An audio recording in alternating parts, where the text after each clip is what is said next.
ನಮಸ್ಕಾರ, ಶುಭ ಮುಂಜಾನೆ. Welcome back to my channel after many days. ಗಾಡಿ ತೊಗೊಂಡು ಸುಮಾರೊಂದು 15-20 ಡೇಸ್ ಆಗಿದೆ.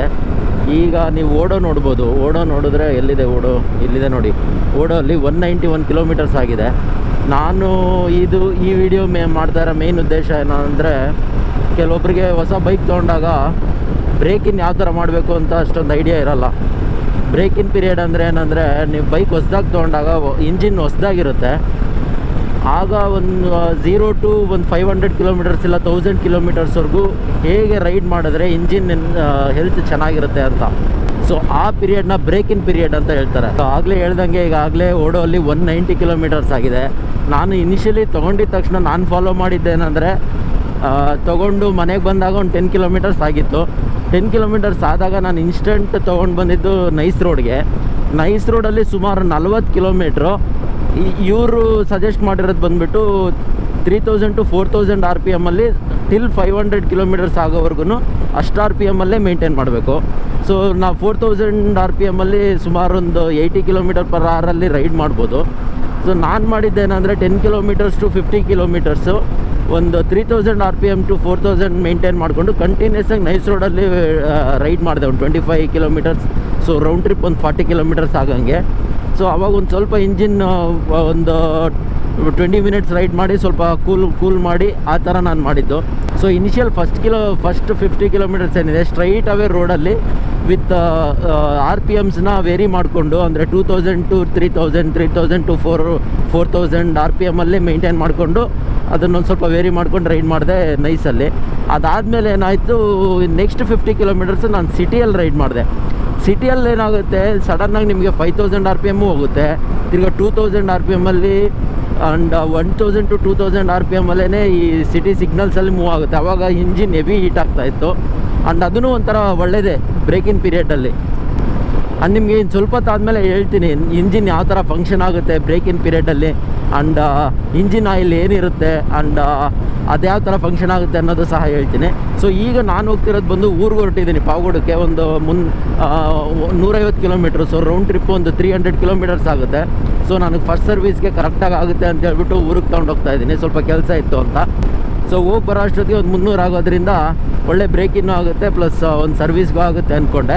ಈಗ ಈ ರೈಡಲ್ಲಿ 300 ಕಿಲೋಮೀಟರ್ಸು ಅಷ್ಟೇ ನಾನೊಂದು ರೇಂಜ್ ಇಟ್ಕೊಂಡಿದ್ದೀನಿ. ಈಗ ಫಸ್ಟ್ ಒಂದು 50 to 100 ಕಿಲೋಮೀಟರ್ಸು ಒಂದು 100 ಬಿಲೋ ರೈಡ್ ಮಾಡೋಣ ಅಂತ. ಆ್ಯಂಡ್ ಆಬ್ವಿಯಸ್ಲಿ ನಾನು 4000 RPMಗಂತೂ ಸ್ಟಿಕ್ ಆಗೋಲ್ಲ. ಟಿಲ್ 6000 to 7000ವರೆಗೂ ಟ್ರೈ ಮಾಡ್ತೀನಿ ಈ ಫಸ್ಟ್ 100 ಕಿಲೋಮೀಟರ್ಸು. ಅದಾದಮೇಲೆ ಎಬೋ 120, 110, 120 ಟ್ರೈ ಮಾಡ್ತೀನಿ ಟಿಲ್ 8000 RPM. ನನಗೆ ಬರೀ ಇಷ್ಟರಲ್ಲೇ ಬರೀ 4000ಅಲ್ಲೇ ಓಡಿಸೋಕ್ಕೆ ವಿತಿನ್ 500 ಕಿಲೋಮೀಟರ್ಸ್ ನನಗೆ ಇಷ್ಟ ಇಲ್ಲ. ಯಾಕಂದರೆ ಇಂಜಿನ್ ಅಡ್ಜಸ್ಟ್ ಆಗಬೇಕು ಆ ಸ್ಪೀಡ್ಗೆ. ಪ್ಲಸ್ ಹೇಳಿದ್ನಲ್ಲ, ಫಸ್ಟ್ಗೆ ಒಂದು 50 ಕಿಲೋಮೀಟರ್ಸ್, ಆಮೇಲೆ ಒಂದು 50 ಕಿಲೋಮೀಟರ್ಸ್ ಟ್ರಾಫಿಕಲ್ಲೇ ಓಡಿಸಿದ್ದೀನಿ. ಇನ್ನು ನಾನು 191 ಕಿಲೋಮೀಟರ್ಸ್ ಸೊ ಟೋಟಲ್ ಓಡೋ ಬಂದುಬಿಟ್ಟು 190 ಇತ್ತು. ಸೊ ಇನ್ನೊಂದು 90 ಕಿಲೋಮೀಟರ್ಸ್ ಏನಂದರೆ ಒಂದು 60 ಕಿಲೋಮೀಟರ್ಸ್ ಇಲ್ಲೇ ನಿಯರ್ ಬೈ ಒಂದು ಆಫ್ ರೋಡಿಂಗ್ ಹೋಗಿದ್ದೆ. ಅವಾಗೆಲ್ಲ ಕ್ಯಾಮ್ರಾ ಹಾಕ್ಕೊಂಡು ಹೋಗಲಿಲ್ಲ, ಜಸ್ಟ್ ಬ್ರೇಕಿಂಗ್ ಮುಗಿಸೋಣ ಅಂತ ಹೋಗಿದ್ದೆ. ಆವಾಗ ಒಂದು ಸ್ವಲ್ಪ ಇಂಜಿನ್ಗೆ ಜಾಸ್ತಿನೇ ಪ್ರೆಷರ್ ಬೀಳ್ತಿತ್ತು ಆ್ಯಕ್ಚುಲಿ. ಸೊ ಆಫ್ ರೋಡು ಚೆನ್ನಾಗಿತ್ತು. ಏನಂದರೆ ಇಂಜಿನ್ ಅಡ್ಜಸ್ಟ್ ಆಗಬೇಕು ಅಂತೇಳಿ ಆಫ್ ರೋಡ್ಗೂ ತೊಗೊಂಡೋಗಿದ್ದೆ. ಅದೊಂದು 50 ಕಿಲೋಮೀಟರ್ಸ್ ಆಗಿತ್ತು. ಅಂದರೆ ಆಫ್ ರೋಡ್ ಟ್ರಯಲ್ ಬಂದುಬಿಟ್ಟು ಒಂದು 5 ಕಿಲೋಮೀಟರ್ಸ್ 10 ಕಿಲೋಮೀಟರ್ಸ್ ರೇಂಜ್ ಇತ್ತು. ಅದು ಬಿಟ್ಟು ಇನ್ನು ರೈಡೆಲ್ಲ ಸೇರಿ ಒಂದು 60 ಕಿಲೋಮೀಟರ್ಸ್ ಆಗಿತ್ತು. ಇನ್ನು ಅದು ಬಿಟ್ಟು ಇನ್ನು 40 ಕಿಲೋಮೀಟರ್ಸ್ ಇಲ್ಲೇ ಟೌನಲ್ಲಿ ಸುತ್ತಿದ್ದೆ. ಸೊ ಈಗ ನೆಕ್ಸ್ಟ್ ಒಂದು 300 ಕಿಲೋಮೀಟರ್ಸ್ ಈಗ ಲಾಂಗ್ ರೈಡು. ಇಂಜಿನ್ಗೆ ಒಳ್ಳೆ ಒಂದು ಕಾನ್ಸ್ಟೆಂಟಾಗಿ ಒಂದು 4000, 5000 RPM ಒಂದು 40-50 ಕಿಲೋಮೀಟರ್ಸಲ್ಲಿ ಹೊಡೆದು ಇಂಜಿನ್ ಚೆನ್ನಾಗೇ ಕುತ್ಕೊಳ್ಳುತ್ತೆ ಅವಾಗ. ಸೊ ಇದು ಈ ಬ್ರೇಕಿನ್ ಪೀರಿಯಡ್ನ ರೈಡ್ದು ಎಕ್ಸ್ಪ್ಲನೇಷನ್ನು. ಇಲ್ಲಿಂದ ದಾಬಸ್ಪೇಟೆಯಿಂದ ಕೊರಟಗೆರೆ, ಮಧುಗಿರಿಯಿಂದ ಪಾವಗಡ. ಆ್ಯಂಡ್ ಪಾವಗಡದಿಂದ ಅಲ್ಲಿಂದ ನಮ್ಮೂರು ಬಂದು ಮುಗ್ದಾಳ್ ಬೆಟ್ಟ ಅಂತ, ಅಲ್ಲಿಂದ ಒಂದು 11 ಕಿಲೋಮೀಟರ್ಸ್ ಆಗುತ್ತೆ. ಅಲ್ಲೋಗಿ ಕೆಲಸ ಎಲ್ಲ ಮುಗಿಸ್ಕೊಂಡು ನಮ್ಮ ಹಿಮ ಕರೆಕ್ಟು ನೇಮಿಂಗ್ ಮಾಡಿದ್ದೆ ಲಾಸ್ಟ್, ಅಂದರೆ ಲಾಂಚ್ ವೀಡಿಯೋದಲ್ಲೇ, ಡೆಲಿವರಿ ವೀಡಿಯೋದಲ್ಲಿ ಹಿಮ ಅಂತ. ಭಾಳ ಜನಕ್ಕೆ ಇಷ್ಟ ಆಯಿತು, ನಿಮಗೂ. ಸೊ ಅದು ಹಂಗೆ ರ್ಯಾಂಡಮಾಗಿ ಬಂದಿದ್ದು ನೇಮು. ಸೊ ನನಗೂ ಇಷ್ಟ ಆಯಿತು. ನೋಡೋಣ ಈ 300 ಕಿಲೋಮೀಟರ್ಸಲ್ಲಿ ಯಾವ ಥರ ಪರ್ಫಾರ್ಮ್ ಮಾಡುತ್ತೆ ಬೈಕು ಅಂತ ಹೇಳ್ತೀನಿ. ಆ್ಯಂಡ್ ಅದು ಬಿಟ್ಟು ನಿಮಗೆ ಸಪ್ರೇಟಾಗಿ ಒಂದು ರಿವ್ಯೂ ವಿಡಿಯೋನೂ ಮಾಡ್ತೀನಿ. ಸೊ ಶುರು ಮಾಡೋಣ. ಈಗೊಂದು ಎಕ್ಸಾಕ್ಟ್ಲಿ 200 ಕಿಲೋಮೀಟರ್ಸ್ ಆಗಿದೆ ನೋಡಿ ಓಡೋ ಅಲ್ಲಿ. ಆ್ಯಂಡ್ ಟ್ರಿಪ್ ಟೂ ನಾನು 0 ಮಾಡ್ಕೊಂಡಿದ್ದೆ, ಈಗಾಗಲೇ 11.6 ಕಿಲೋಮೀಟರ್ ಆಗಿದೆ. ಒಂದು 50-100 ಕಿಲೋಮೀಟರ್ಸ್ ಆದಮೇಲೆ ಸಿಗೋಣ, ಹೇಳ್ತೀನಿ, ಎಕ್ಸ್ಪ್ಲೇನ್ ಮಾಡ್ತೀನಿ ಮಧ್ಯೆ ಹೋಗ್ತಾ. ಆ್ಯಂಡ್ ನನಗೂ ಮಧ್ಯ ಇದು ಮಾಡೋದು ಇಷ್ಟ ಇಲ್ಲ, ಕಾನ್ಸ್ಟೆಂಟಾಗಿ ಒಂದು ಸ್ವಲ್ಪ ಕ್ರೂಸ್ ಮಾಡಬೇಕು. ಆ್ಯಂಡ್ ಫಸ್ಟ್ ಲಾಂಗ್ ರೈಡ್ ನಮ್ಮ ಹಿಮಾ ಜೊತೆ. ಸೊ ನೋಡೋಣ ಹೇಗಿರುತ್ತೆ ಎಕ್ಸ್ಪೀರಿಯನ್ಸ್ ಅಂತ ಹೇಳ್ತೀನಿ.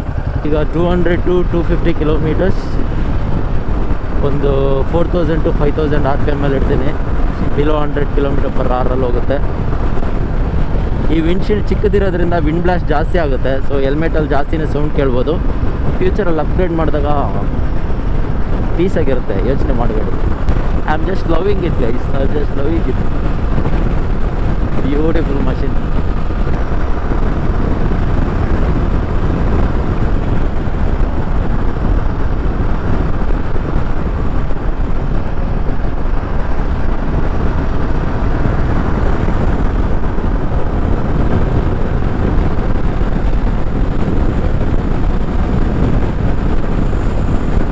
ಸೊ ಈಗ ದಾಬಸ್ಪೇಟೆ, ಟೈಮ್ ಬಂದುಬಿಟ್ಟು 7:23. ಆ್ಯಂಡ್ ಆ ಟೋಲಿಂದ 33 ಕಿಲೋಮೀಟ್ರ್ ಬಂದಿದ್ದೀವಿ. ವಿಂಡ್ ಬ್ಲಾಸ್ಟ್ ಜಾಸ್ತಿ ಇದೆ ಅನಿಸುತ್ತೆ. ಸೊ ಇನ್ನೊಂದು ಸ್ವಲ್ಪ ಹೈಟ್ ಇದ್ದರೆ ಇಲ್ಲಿವರೆಗೂ ನೋಡಿ ಕ್ಲೀನ್ ಇದೆ. ಇಲ್ಲಿ ಸ್ವಲ್ಪ ಇದು ಆದರೆ ಜಾಸ್ತಿನೇ ಗಾಳಿ ಸೌಂಡ್ ಬರುತ್ತೆ. So good, beautiful. I can't resist actually. ನಾನು ಇದನ್ನು 100ಅಲ್ಲಿ ಹೊಡಿಯೋಕ್ಕೆ ನನಗೆ ತಡ್ಕೊಳಕ್ಕೆ ಆಗ್ತಾಯಿಲ್ಲ. ಒಂದು 120 ಕ್ರೂಸ್ ಮಾಡಿದ್ರೆ ನನಗೆ ಸೂಪರ್ ಅನಿಸುತ್ತೆ. ಇರಲಿ, ಇನ್ನೊಂದು 20 ಕಿಲೋಮೀಟ್ರ್ ಆದಮೇಲೆ 110-120 ಚೆಚ್ಚೋಣ. ನಾನು ಯೂಶ್ವಲಿ ಈ ಕಡೆ ಕೊಟ್ಗೆರೆ ಸೈಡ್ ಹೋಗ್ಬೇಕಾದ್ರೆ ಇಲ್ಲಿ ವೀರಭದ್ರ ಸ್ವಾಮಿ ಇಡ್ಲಿ ಹೋಟೆಲ್ ಅಂತ ಇದೆ. ಇಲ್ಲೇ ಯೂಶ್ವಲಾಗಿ ತಿನ್ನೋದು. 7:30 ಆಗಿದೆ, ಇನ್ನೊಂದು 20 ಹೊಡಿಬೇಕಾಗಿತ್ತು. ಇರಲಿ, ತಿನ್ಕೊಂಡು ಹೊರಟು ಬಿಡೋಣ.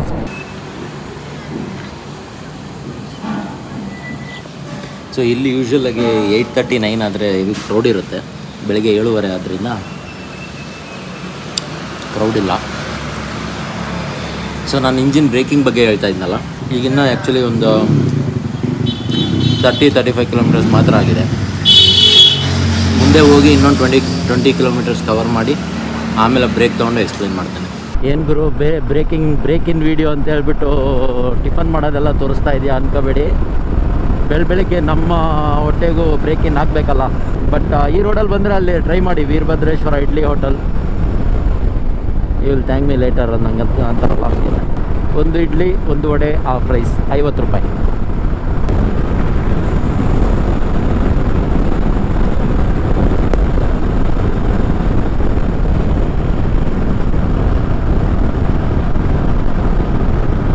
ಬ್ರೇಕ್ಸ್ ಬೈಟಿಂಗ್ ಮಾತ್ರ ಸಕ್ಕತ್ತಾಗಿದೆ. ಆ್ಯಕ್ಚುಲಿ ನಾನು NSಲ್ಲಿ ಫ್ರಂಟ್ದು ಅಭ್ಯಾಸ ಆಗಿ ಹಿಂದೆದಷ್ಟು ಯೂಸೇ ಮಾಡಿರಲಿಲ್ಲ. ಆ್ಯಂಡ್ ಅಷ್ಟು ಬೈಟಿಂಗು ಇರ್ತಾ ಇರಲಿಲ್ಲ. ಮೋಸ್ಟ್ಲಿ ನನ್ನ ಯೂಸೇಜ್ ಮೇಲೆ ಅದು ಅಡ್ಜಸ್ಟ್ ಆಗಿತ್ತೇನೋ. ಸೊ ಅದಕ್ಕೆ ನಾನು ಇದರಲ್ಲಿ ಫಿಕ್ಸ್ ಆಗಿಬಿಟ್ಟಿದ್ದೆ. ಫಸ್ಟ್ ಒಂದು 100-150 ಕಿಲೋಮೀಟರ್ಸ್ ಬ್ಯಾಕ್ ಬ್ರೇಕೇ ಜಾಸ್ತಿ ಯೂಸ್ ಮಾಡಬೇಕು. ಆ್ಯಂಡ್ ಅದೇ ಯೂಸ್ ಟು ಆಗಬೇಕು ಅಂತ. ಬಿಕಾಸ್ ಎನಿವೇ ಫ್ರಂಟ್ ಚೆನ್ನಾಗಿದ್ದೇ ಇರುತ್ತೆ ನೋಡಿ. ಸೊ ಬ್ಯಾಕ್ ನಮ್ಗೆ ಅಭ್ಯಾಸ ಮಾಡ್ಕೊಳ್ಳೇಬೇಕು ಅಂತೇಳಿ ಚೆನ್ನಾಗಿ ಫ್ರಂಟ್ದು ಯೂಸ್ ಮಾಡಿದೆ. ಚೆನ್ನಾಗಿ ವರ್ಕ್ ಆಗ್ತಾಯಿದೆ. ಲೇ ಈಗ ಬೆಳಗ್ಗೆಯಿಂದ ಟೋಲಿಂದ 50 ಕಿಲೋಮೀಟ್ರ್ ಕ್ರಾಸ್ ಮಾಡಿದ್ದೀನಿ. ಈಗ ಒಂದು ಸ್ವಲ್ಪ ಜಾಸ್ತಿನೇ ಡ್ರೈವ್ ಮಾಡೋಣ.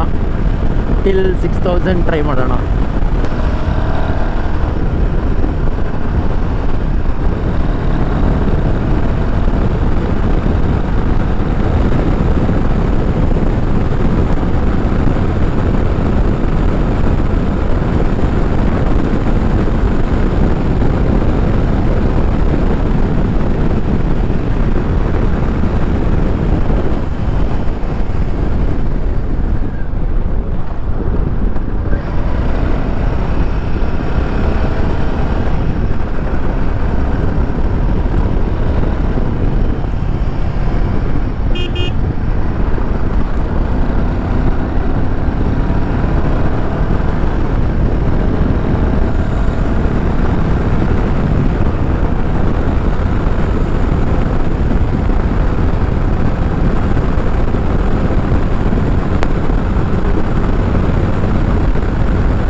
ಬೆಳಿಗ್ಗೆಯಿಂದ ಸುಮಾರು ಒಂದು 130 ಕಿಲೋಮೀಟರ್ಸ್ ರೈಡ್ ಮಾಡಿದ್ದೀನಿ.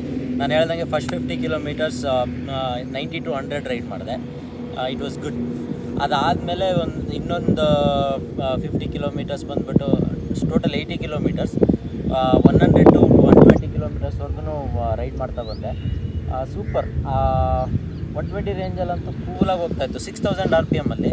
ಸೊ 4000 RPMವರೆಗೂ ನಾವು 100ವರೆಗೂ ಕ್ರೂಸ್ ಮಾಡ್ಕೊಂಡು ಹೋಗ್ಬೋದು.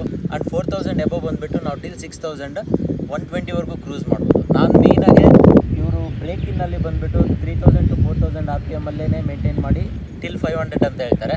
ಬಟ್ ನನಗೆ ನನ್ನ ಬೈಕ್ಗೆ ಆ ಥರ ಮಾಡೋದು ನನಗೆ ಇಷ್ಟ ಇಲ್ಲ. ಮೇನ್ಲಿ ಬಿಕಾಸ್ ಬ್ರೇಕಿನ್ ಪೀರಿಯಡಲ್ಲಿ ನಾವು ಹೆಂಗೆ ಬೈಕ್ನ ಪರ್ಫಾರ್ಮ್ ಮಾಡ್ಕೊತೀವೋ ಇನ್ನು ಮಿಕ್ಕಿದ ಲೈಫಲ್ಲಿ ಆ ಇಂಜಿನ್ ಅದೇ ಥರ ಪರ್ಫಾರ್ಮ್ ಮಾಡುತ್ತೆ ಅಂತ ನನ್ನ ಬಿಲೀಫು. ಸೊ ಆದ್ದರಿಂದ ನಾನು 120 ಟ್ರೈ ಮಾಡಿದೆ. ಸೊ ಹೋಗ್ಬೇಕಾದ್ರೆ ಇವನ್ 130 ನಾನು ಟ್ರೈ ಮಾಡ್ತೀನಿ. ನಿಮಗೆಲ್ಲ ಗೊತ್ತಿರೋ ಹಂಗೆ engine oil ಅನ್ನೋದಿರುತ್ತೆ.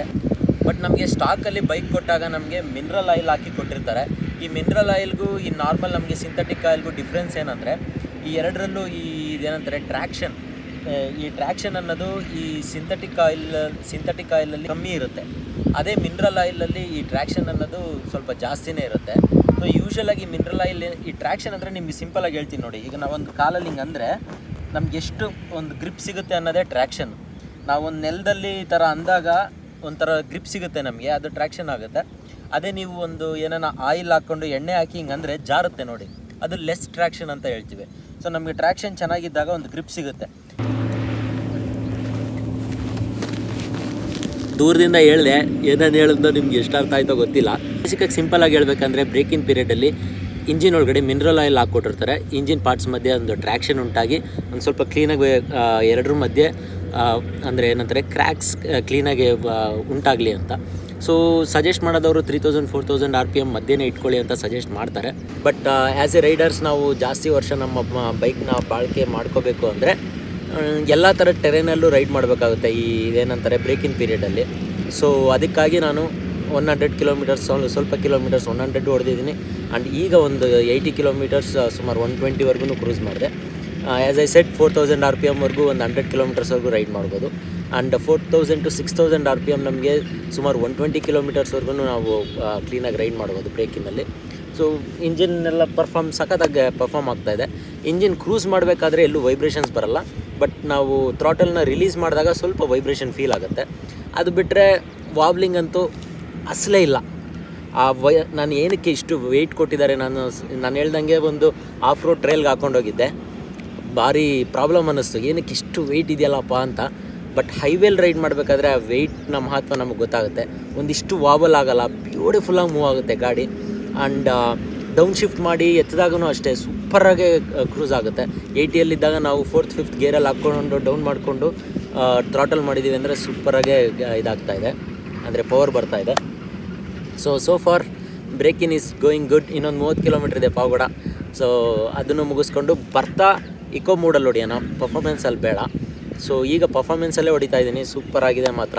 And over all experience is beautiful. ನಮಗೆ ಇಲ್ಲಿ ರಾಜವಂತಿ ಹತ್ತತ್ರ ಇಲ್ಲೆಲ್ಲ ನೀರ ಸಿಗ್ತದೆ. ನೋಡೋಣ, ಒಂದು ಗ್ಲಾಸ್ ಸಿಕ್ಕರೆ ಒಂದು ಗ್ಲಾಸ್ ಕುಡ್ಕೊಂಡು ಹೋಗೋಣ ಅಷ್ಟೇ ಸಾಕು. ಹೆಂಗೆ ಕ್ವಾಲಿಟಿದೋ ಗೊತ್ತಿಲ್ಲ ಇದು.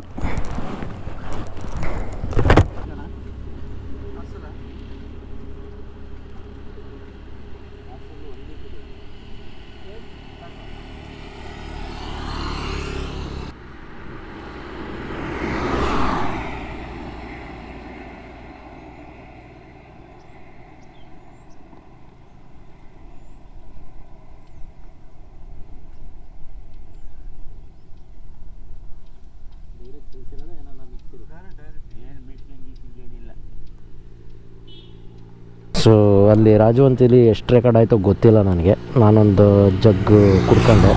ಇದು ನೀರ ಅಂತಾರೆ, ಕಲ್ಲು, ಆರೋಗ್ಯಕ್ಕೆ ಒಳ್ಳೆಯದು. ಈ ಕಿಡ್ನಿ ಸ್ಟೋನ್ಸು ಅವಕ್ಕೂ ಎಲ್ಲ ಭಾರಿ ಒಳ್ಳೆಯದಿದು. ಈ ಕಡೆ ನಮ್ಮಲ್ಲಿ ಯಥೇಚ್ಛವಾಗಿ ಸಿಗ್ತವೆ, ಈ ಕಡೆ ಈಚಲು ಮರಗಳು ಜಾಸ್ತಿ. ಸೊ ಅದರಿಂದ ಇನ್ನೇನು ಅಲ್ಲಿ ಕಾಣ್ತಾ ಇದೆಯಲ್ಲ, ಅದು ನಮ್ಮದೇ ಪಾವಗಡ ಬೆಟ್ಟ. ನಾನೆಂದೂ ಈ ಕಡೆದು ವ್ಲಾಗ್ ಮಾಡಿಲ್ಲ ಅನಿಸುತ್ತೆ. ಇನ್ನು ಕ್ಲೀನಾಗಿ ಬೇರೆ ಟೈಮೆಲ್ಲ ಈ ಕಡೆ ಇರೋ ಪ್ಲೇಸಸ್ಸು ಎಕ್ಸ್ಪ್ಲೋರ್ ಮಾಡಿ ತೋರಿಸ್ತೇನೆ ಸುತ್ತಮುತ್ತ ಹೆಂಗಿದೆ ಅಂತ ನಮ್ಮ ಪಾವಗಡ. ಸ್ವಲ್ಪ ಬ್ರೇಕಿಂಗ್ ಮುಗಿಸ್ಕೊಂಡು ಇನ್ನೊಂದು 500ಗೆ ಒಂದು 30 ಕಿಲೋಮೀಟರ್ಸ್ ಇತ್ತು. ಸ್ವಲ್ಪ ನಿಲ್ಸೋಣ ಅಂತ ಕೊರಟಗೆರೆ ಆದಮೇಲೆ ನಿಲ್ಲಿಸಿದೆ. ಸಬ್ಸ್ಕ್ರೈಬರ್ಸ್ ಅಂತ ಮಾತಾಡಿದ್ರು, ಖುಷಿ ಆಯಿತು. ನಿಮ್ಮ ಹೆಸರು ಬ್ರೋ? ದೀಪಕ್ ಅಂತ. ರಂಗರಾಜು ಪ್ಲಸ್ ಅವ್ರ ಫ್ರೆಂಡ್ ಅಂತೆ ಬಸವರಾಜು ಅಂತ. ಇಲ್ಲೇ ಕೊರಟಗೆರೆ ಲೋಕಲೆಟ್ಸು. ತುಂಬ ಖುಷಿ ಆಯಿತು. ಹೊಸ ಬೈಕ್ ನೋಡಿದ್ದೀವಿ ಅಂದರೆ ಸದ್ಯ ಅವ್ರಿಗೆ ಇಲ್ಲೇ ನೋಡೋಕ್ಕೆ ಸಿಕ್ತು ರೋಡ್ ಅಂತಲೇ. ಸೊ ಹೇಗಿದೆ ಅಂತ ಅವ್ರನ್ನೇ ಕೇಳೋಣ. ಚೆನ್ನಾಗಿದೆ. ಮೊನ್ನೆ ಯೂಟ್ಯೂಬರೆಲ್ಲ ನೋಡಿದ್ವಿ ವಿಡಿಯೋಗಳು ತಾಂಡಾಗ ಮತ್ತು ಬೈಕಿಂದೆಲ್ಲ ನೋಡಿದ್ವಿ. ಚೆನ್ನಾಗಿದೆ ಕಲರ್. ನಿಮಗೆ ಚೆನ್ನಾಗಿದೆ ಸರ್ ಬೈಕ್. ನೀವು ಬೈಕ್ ಎಂತೂಸಿಯಾಸ್ಟಾ? Wonderful. I like this bike. ಹೌದಾ? ಸೂಪರ್. ಸೊ ಫಸ್ಟ್ ಟೈಮ್ ನಾನು ಹಿಮಾಲಯನ್ ತೊಗೊಂಡಿದ್ದು. ಆದಮೇಲೆ ಫಸ್ಟ್ ಟೈಮ್ ಸಬ್ಸ್ಕ್ರೈಬರ್ಸ್ ಮೀಟ್ ಆಗಿದ್ದು. ಅದು ನಮ್ಮೂರುಗಳ ಕಡೆಯಲ್ಲೇ ಮೀಟ್ ಆದ್ವಿ. ಸಖತ್ ಖುಷಿ ಆಗ್ತಾಯಿದೆ. ಈಗ 505 ಕಿಲೋಮೀಟರ್ಸ್ ಆಗಿದೆ ಟೋಟಲ್ ಓಡೋ. ಆ್ಯಂಡ್ ಟ್ರಿಪ್ 2 ಬಂದುಬಿಟ್ಟು 120 ಕಿಲೋಮೀಟರ್ಸ್ ಆಗಿದೆ. ಮೈಲೇಜ್ 28 ಇದೆ. Not bad. ಸೊ ಇಷ್ಟೇ ಹೇಳೋದ್ನಲ್ಲ, ಬ್ರೇಕಿನ್ಗೆ ನಾನು ಇಷ್ಟು ಫಾಲೋ ಆಗಿದ್ದೀನಿ. ಈ ಥರ ಬ್ರೇಕಿಂಗ್ ಮಾಡಿದ್ರೆ ಇಂಜಿನ್ ಯಾವ ಥರ ಇರುತ್ತೆ ಅಂತ ನೀವು ನನ್ನ ಅಪ್ಕಮಿಂಗ್ ರೈಡ್ಸ್ ನೋಡಿ. ಸೊ ದಟ್ ಯಾವ ಥರ ಪರ್ಫಾರ್ಮ್ ಮಾಡ್ತಾಯಿದೆ ಅಂತ ನಿಮಗೆ ಗೊತ್ತಾಗುತ್ತೆ. ಸಿಂಪಲ್ ಬ್ರೇಕಿಂಗ್ ಅಂತ ಹೇಳ್ಬಿಟ್ಟು ಜಾಸ್ತಿ ಲೋವರ್ RPM ಅಲ್ಲಿ ಸ್ಲೋವಾಗಿ ರೈಡ್ ಮಾಡೋದು ಅದೆಲ್ಲ ಮಾಡೋಕ್ಕೆ ಹೋಗಬೇಡಿ. ಹಂಗಂತ ಹೇಳಿ ಫಾಸ್ಟ್ ಹೊಡಿಬೇಕು ಅಂತ ಹೈ ರಿವ್ಯೂ ಮಾಡೋಕ್ಕೆ ಹೋಗಬೇಡಿ. ಒಂದು ಮೀಡಿಯಮ್ ಟು 75% ಆಫ್ RPM ಅಲ್ಲಿ ಇಟ್ಕೊಂಡ್ರು 100-120 ಕ್ರೂಸ್ ಮಾಡೋದು ಏನು ತಪ್ಪಿಲ್ಲ ಅಂತ ನನ್ನ ಅನಿಸಿಕೆ.